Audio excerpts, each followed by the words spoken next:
आज की इस वीडियो में हम देखेंगे चैप्टर 4 थर्मोडायनेमिक्स का स्पेसिफिक हीट के बाद से। सबसे पहले बात करते हैं स्पेसिफिक हीट क्या होती है। स्पेसिफिक हीट क्या है? Amount of heat required to raise the temperature of unit mass of a body by 1 kelvin, मतलब 1 केल्विन या 1 डिग्री, क्योंकि जो है इनकी यूनिट डिवीजन सेम होती है स्केल में। अगर मेरे पास ये पेंसिल है, मैं इस पर इसको हीट दे रहा हूँ, हीट दे रहा हूँ, इसका टेम्परेचर अभी रूम टेम्परेचर होगा। जब इसका टेम्परेचर राइज हो जाएगा तो वो एनर्जी जो मैंने इसका एक टेम्परेचर केल्विन या डिग्री सेंटीग्रेड राइज करने के लिए जो हीट दी वो स्पेसिफिक हीट है। सबकी अलग अलग होगी। अगर मैं इस पेंसिल की बात करूँ तो इसका 1 डिग्री टेम्परेचर मैंने बढ़ाने के लिए ज़्यादा हीट देनी पड़ेगी, और ये पूरी पेंसिल 1 किलो की होनी चाहिए, मतलब यूनिट मास होनी चाहिए, तो वो स्पेसिफिक हाइट की काउंट होगी। सही है। या ये पेपर, अगर मेरे पास 1 किलो पेपर है, इसको मैं हीट दे रहा हूँ और इसका टेम्परेचर 1 केल्विन या 1 सेंटीग्रेड बढ़ जाता है, तो जो हीट मैंने प्रोवाइड की वो कहलाएगी स्पेसिफिक हीट। सिंपल सा बस यही मेथड है।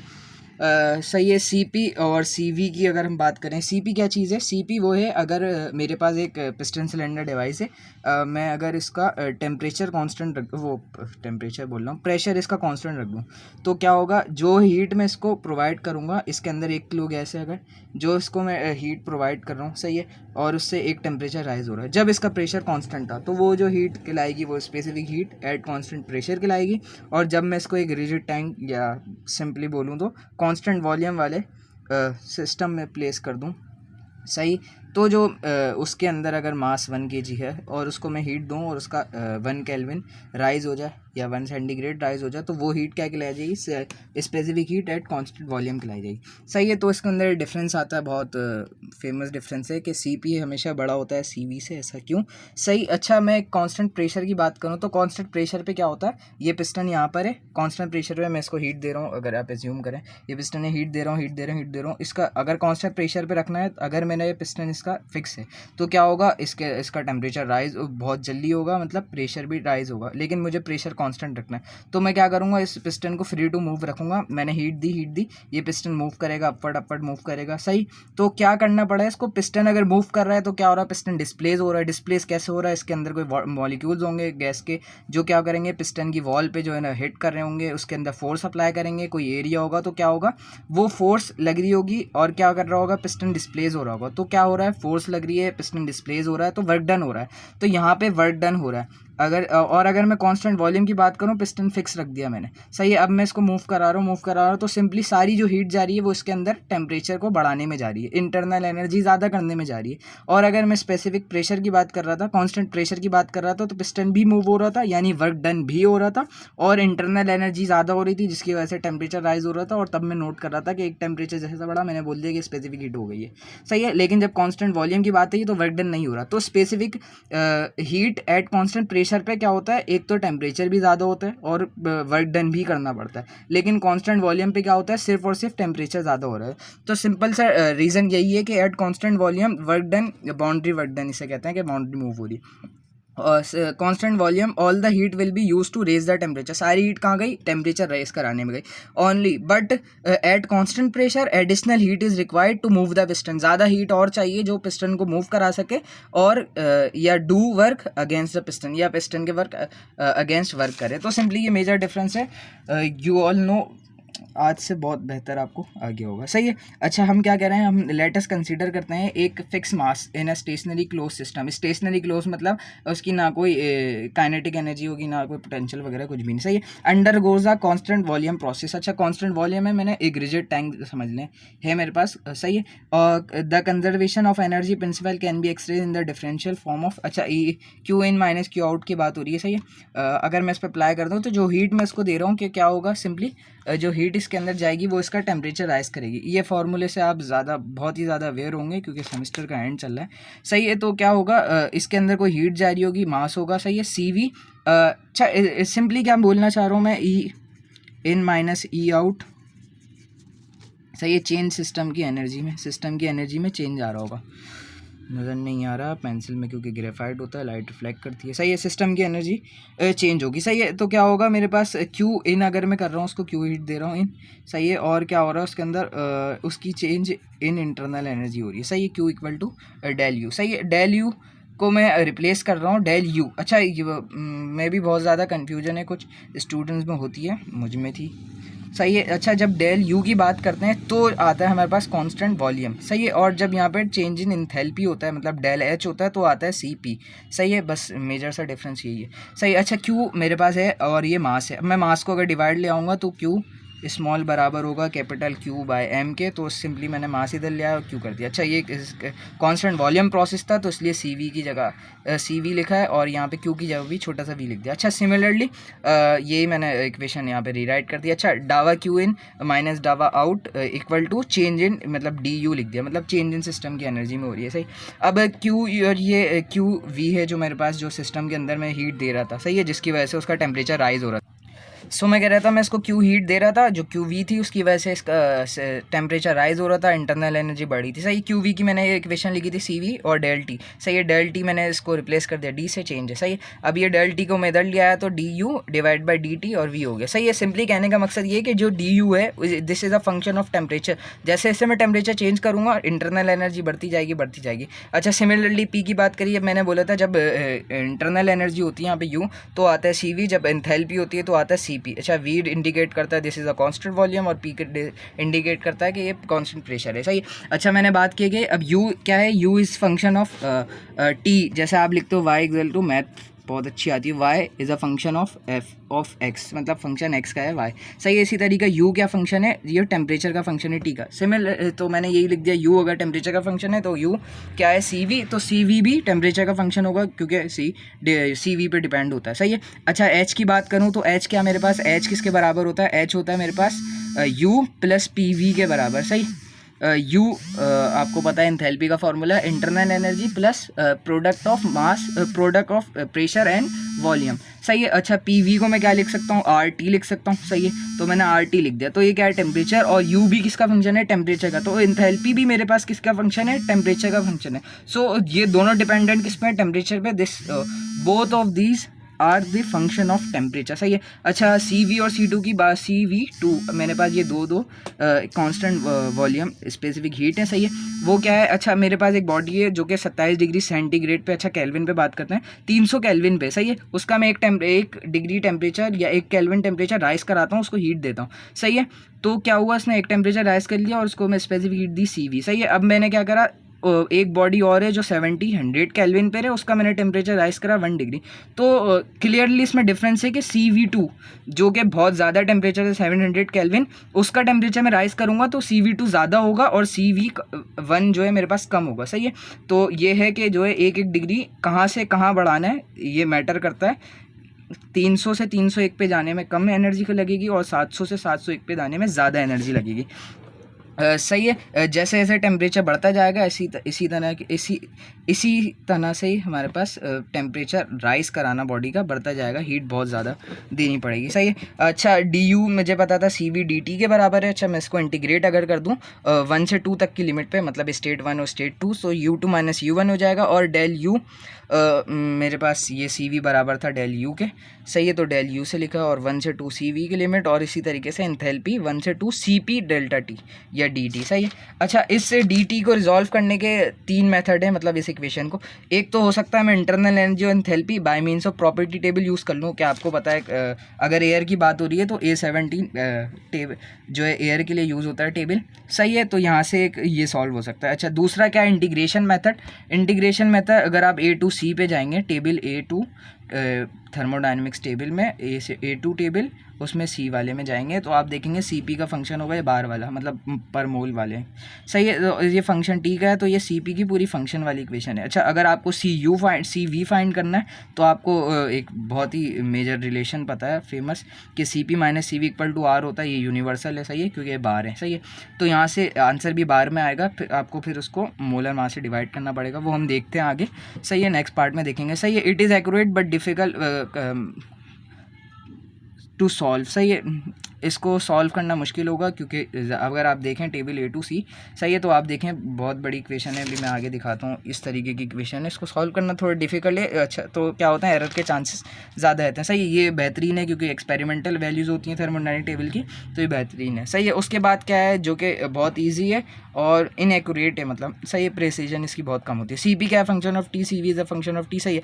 अच्छा, मेथड क्या है, एवरेज लेना। अगर मैं क्या करता हूँ, टेम्परेचर चेंज हो रहा था टी से T1 से T2 चेंज हो रहा था, अब मैं क्या करता हूँ, T1 + 2 डिवाइड बाई 2 करके टी एवरेज ले लेता हूँ। उस टी एवरेज पे मैं A2B टेबल है A2B, उसमें जाके मैं CP एवरेज या CV एवरेज देखता हूँ, और मुझे वहाँ से CP एवरेज और CV एवरेज मिल जाता है। सही है, टेम्परेचर एवरेज पे। सही है, तो ये इजी मेथड है बहुत ज़्यादा, लेकिन इनएक्यूरेट है। अच्छा, CV एवरेज हो जाएगा तो क्या होगा, ये कांस्टेंट हो जाएगा और फिर ये बाहर से आ जाएगा इंटीग्रल से, और सिंपली D2 - DV हो जाएगा। सही है, सिंपली ये मेथड है। सही है। अच्छा, एक न्यूमेरिकल अगर इसका देख लें हम कि air at 300 kelvin and 200 kilo pascal is heated eight constant pressure पे हीट हो रही है, और 2 कितने हीट हो के जा रही है कहाँ पे, 600 केल्विन पे जा रही है।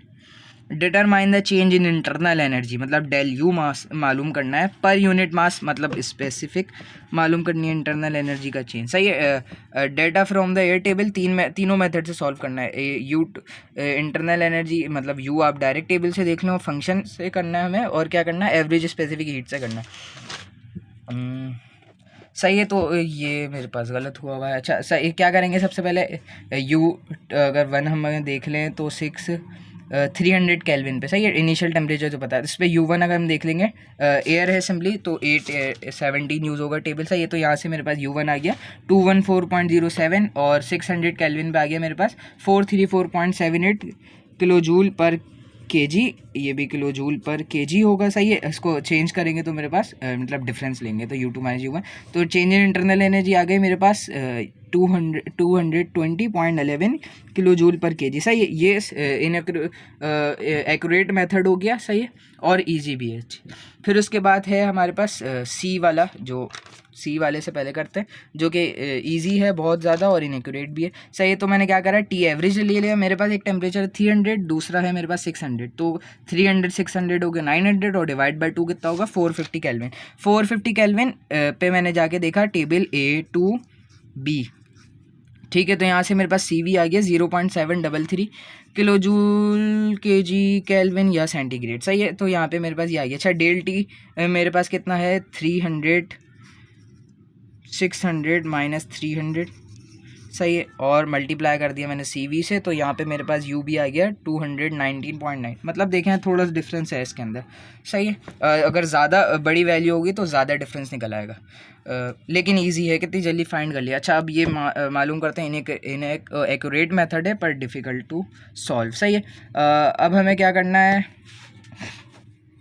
अगर हम देखें फंक्शन जाके इसका CP का कौन से टेबल पे हमने देखा था, A2C पे 3 मेथड थे, बाय इंटीग्रेशन टेबल A2C पे फंक्शन CP का। सही है, इनकी वैल्यू है मेरे पास, अभी टेबल नहीं है, आप देख लीजिएगा, जैसे ये A B C D है ना, तो इनकी वैल्यू है। अब मुझे CV चाहिए, तो वहाँ पे CP गिवन है, तो मैं क्या करूँगा, CP - RU, और ये CP की जगह वैल्यू पुट कर दूंगा, जो कि बराबर, अच्छा मेरे इंटीग्रेशन पता है 1 से 2, और CV बार की बात हो रही है क्योंकि पर किलो जैसे ये होते हैं किलो मोल में। सही है, तो मैं इसमें डिवाइड कराता हूँ और फिर आंसर मेरे पास आते हैं।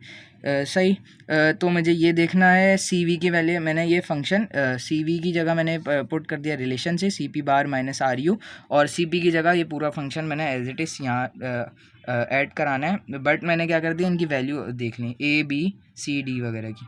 सही, मैंने पूरा फंक्शन नहीं रखा, पहले इसको मैंने सॉल्व कर दिया, क्या कर दिया, 1 से 2 तक की लिमिट लगा दी, ए की बारी बारी सबको इंटीग्रेट कर दिया एक एक बार। सही है, ए के साथ कोई नहीं है, सिंपली dt होगा, यहाँ पे dt हो गया। सही है, तो क्या होगा, यहाँ से AT हो जाएगा। सही है, एक एक बढ़ जाएगा और डिवाइड में उसकी पावर आ जाएगी। सही है, इंटीग्रेशन आपको आती है बहुत अच्छे से।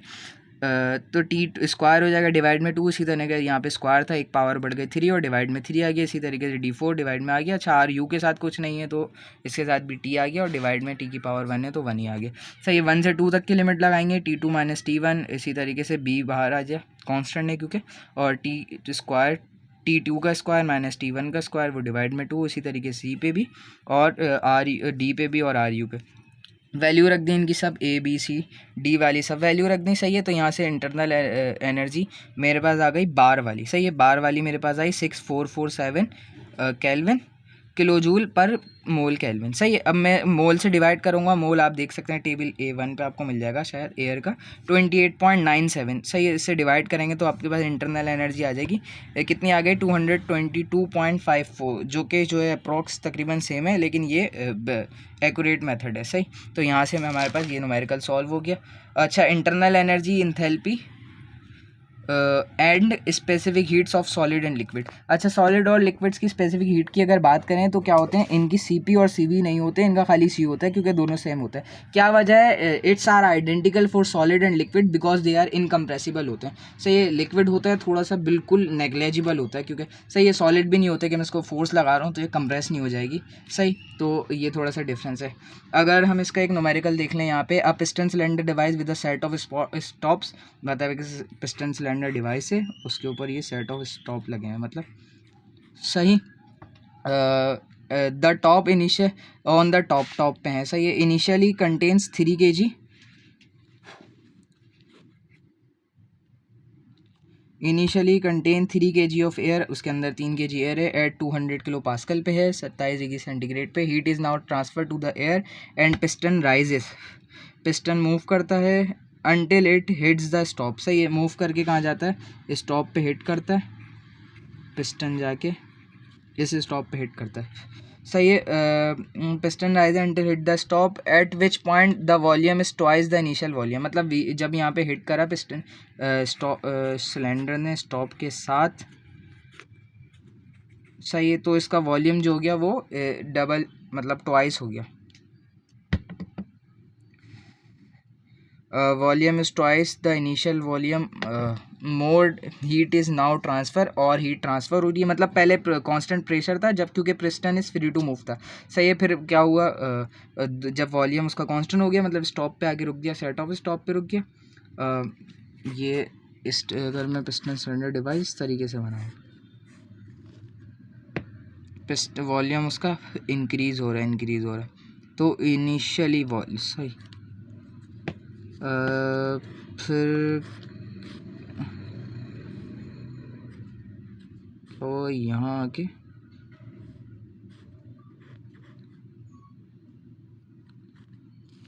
तो पिक्चर जो है इसकी बनेगी, ऊपर आएगी पेन, मेरे पास इरेजर नहीं है, और फिर वन अदर ऑप्शन, सही। क्या हुआ, खैर सिंपली हमने इसको हीट दी, उसका वॉल्यूम पहले क्या था, कांस्टेंट प्रेशर पे हुआ, फिर कांस्टेंट वॉल्यूम पे उसकी हीट एडिशन प्रोसेस हो रहा।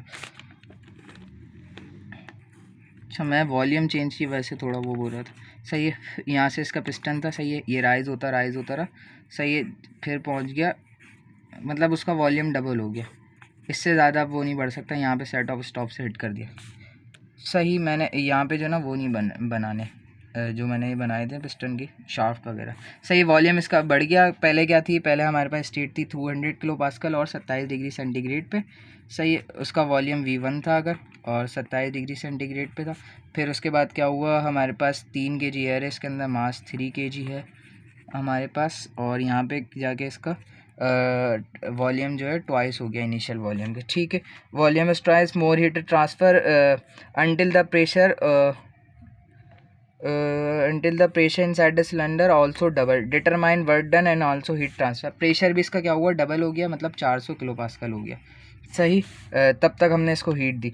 शो PV डायग्राम फॉर दियर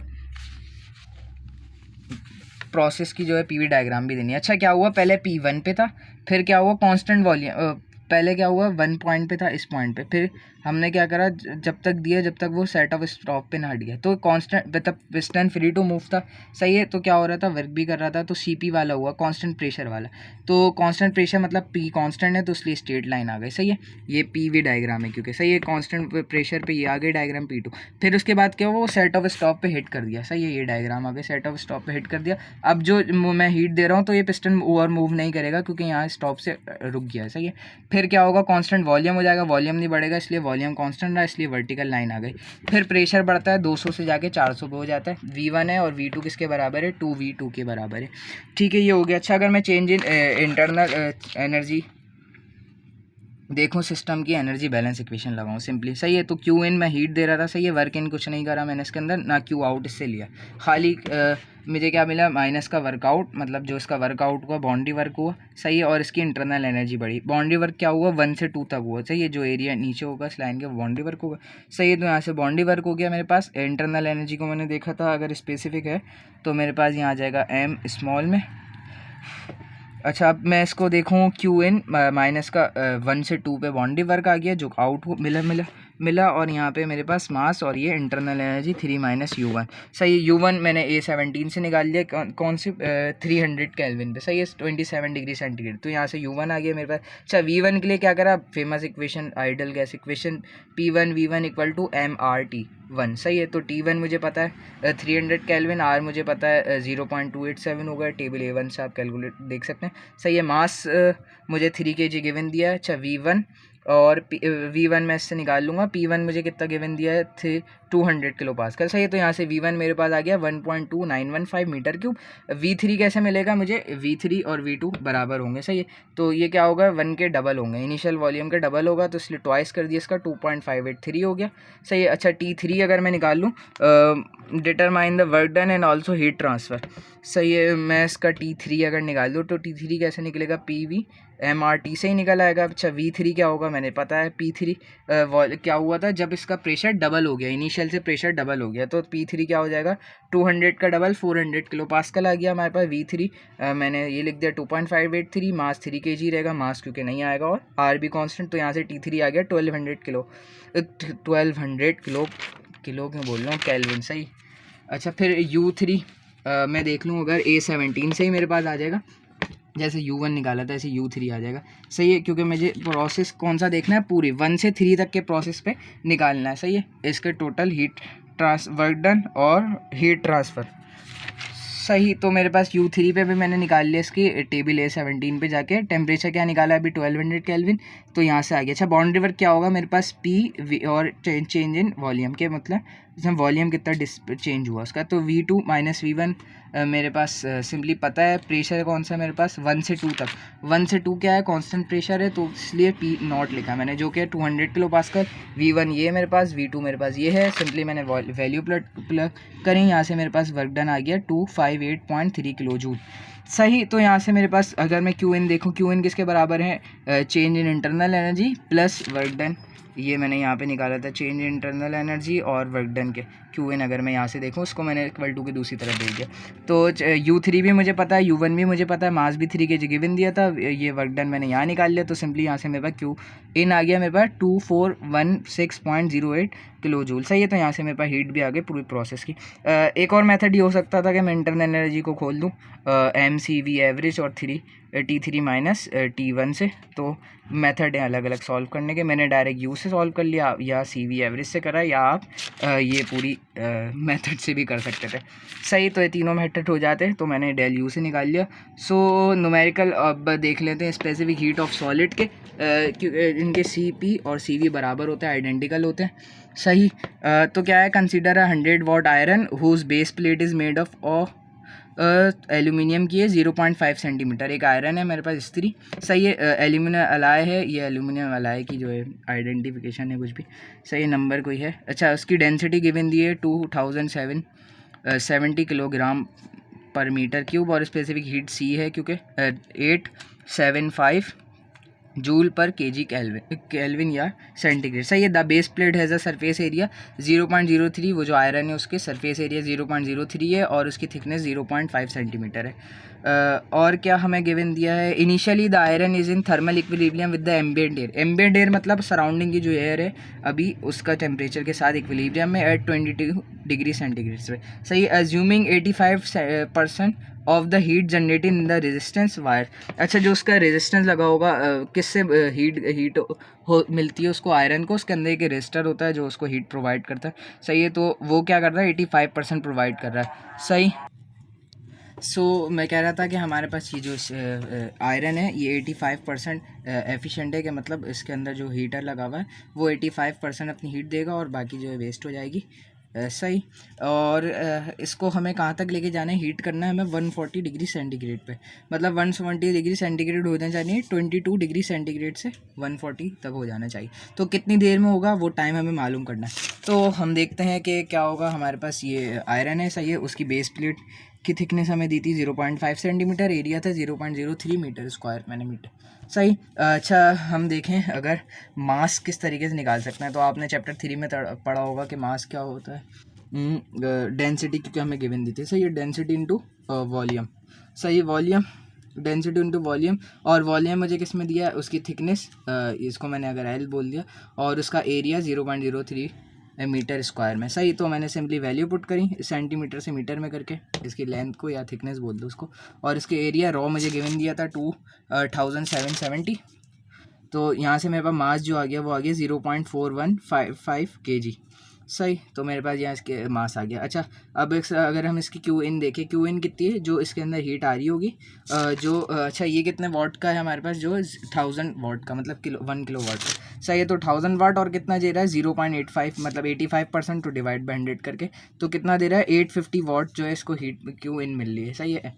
तो एनर्जी की बैलेंस अगर इक्वेशन हम लगाएं तो क्यू इन हमारे पास होगा, और ये डॉट है अगर, क्योंकि वॉट में हमारे पास, मतलब वॉट मतलब जूल पर सेकंड है, सही है। तो पर सेकंड क्वांटिटी के साथ ये डॉट आ गया, सही है, इसलिए डेल टी लगा दिया ताकि इक्वेशन बैलेंस हो जाए, यूनिट बैलेंस हो जाए, सही है। किसके बराबर होगा, क्यों हमने देखा था एम सी डेल्टा टी, क्योंकि सॉलिड है तो इसलिए सी पी सी वी नहीं होगा, सिंपली सी होगा। सी हमें गिवन दिया था 875, अच्छा, और मास हमारे पास ये कैलकुलेट कर लिया। टेम्परेचर डिफरेंस कितना जाना है 140 से 22 तक का डिफरेंस कितना होगा 118, तो 118 आ गया सिंपली। तो टाइम मेरे पास यहाँ से सिंपली कैलकुलेट हो गया 50.47 सेकंड लगेंगे, इसको 1 मिनट से भी कम लगेगा कि इस्त्री हमारे पास गर्म हो जाए 140 डिग्री सेंटीग्रेड तक, जो कि टेम्परेचर पानी के बॉयल से भी ज़्यादा है, मतलब इतना राइज हो जाए।